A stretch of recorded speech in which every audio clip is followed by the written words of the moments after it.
परम आदरणीय बुजुर्गों, नौजवान साथियों, माताएं बहनों, पिछले साल से देश कोरोना की महामारी से जूझ रहा है।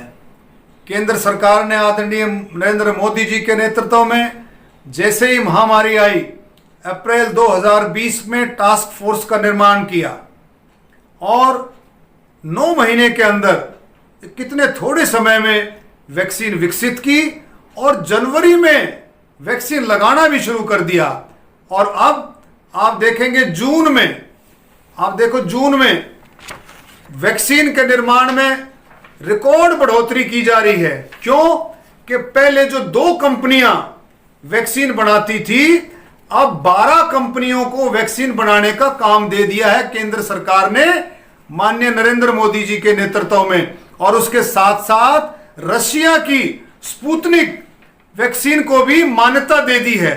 तो जून में लगभग उत्पादन बढ़ करके 10 करोड़ वैक्सीन जून में, और जुलाई में लगभग 17 करोड़ और अगस्त में लगभग 19 करोड़ और दिसंबर तक 50 करोड़ से ज्यादा का उत्पादन अपने देश में वैक्सीन का हो जाएगा। तो मैं ये आपको बताना चाहता हूं जिम्मेवारी के साथ कि हमारे देश में अक्टूबर नवंबर तक पूरे देश को वैक्सीनेटेड कर दिया जाएगा।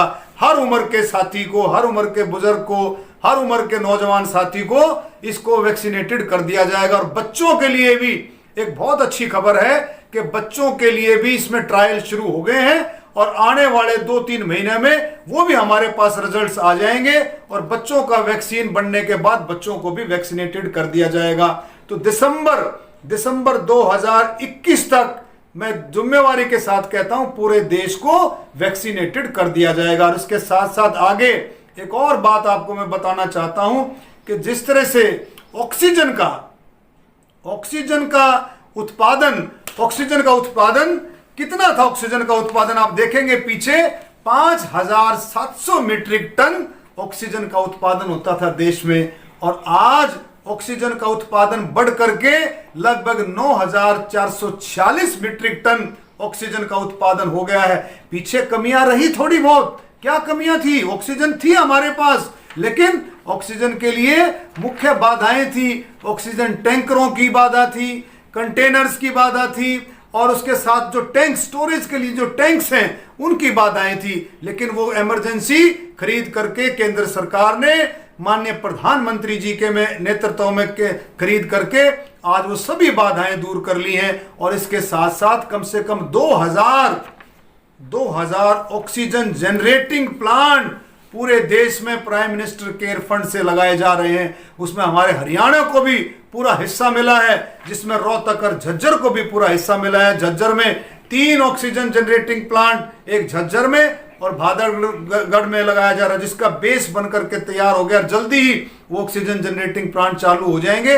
बाड़सा एम्स में ऑक्सीजन जनरेटिंग प्लांट चालू भी हो गया है, जिसमें 900 लीटर पर मिनट ऑक्सीजन का उत्पादन शुरू हो गया है। रोहतक में भी वो लगेगा। इस तरह से हरियाणा में, पूरे हरियाणा में, हमारे कोसली में भी लगेगा। पूरे हरियाणा में इसको कवर किया जा रहा है। और जहां तक वेंटिलेटर्स की जो बात है, वेंटिलेटर की क्षमता भी दुगनी कर दी गई है। जिस और भी मेडिसिन के उत्पादन, जो जरूरी मेडिसिन कोविड की बीमारी में जो यूज होती है, उनके उत्पादन भी बहुत ज्यादा मात्रा में बढ़ा दिए गए हैं।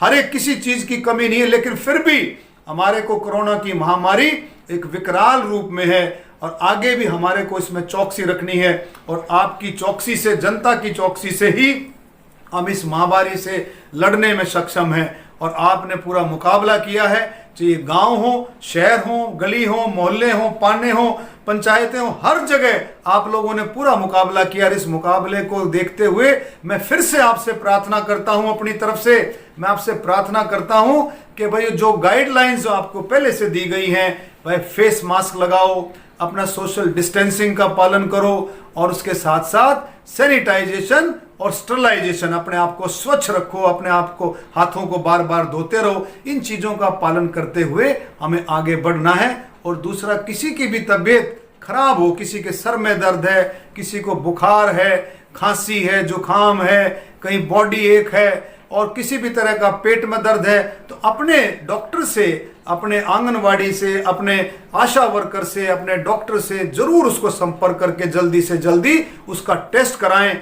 और टेस्ट होने की स्थिति में अगर कहीं कोई भी थोड़ी सी भी बात निकलती है, डॉक्टर की सलाह पर अपने आप को आइसोलेट करें, क्योंकि इसी चीजों को देखते हुए हम इस महामारी से बच भी सकते हैं और बचाव भी इसी में है। सेफ्टी सेव्स और prevention is better than cure. इन सारी बातों का ध्यान रखते हुए हमारे को इस महामारी के साथ मुकाबला करते रहना। इससे डरना नहीं है, इससे डरना नहीं है, घबराना नहीं है, लेकिन इसको समझ करके, इसके बारे में जान करके अच्छी तरीके से औरों को भी समझाते हुए हमें आगे बढ़ना है। इन्हीं शब्दों के साथ धन्यवाद। जय हिंद, भारत माता की जय।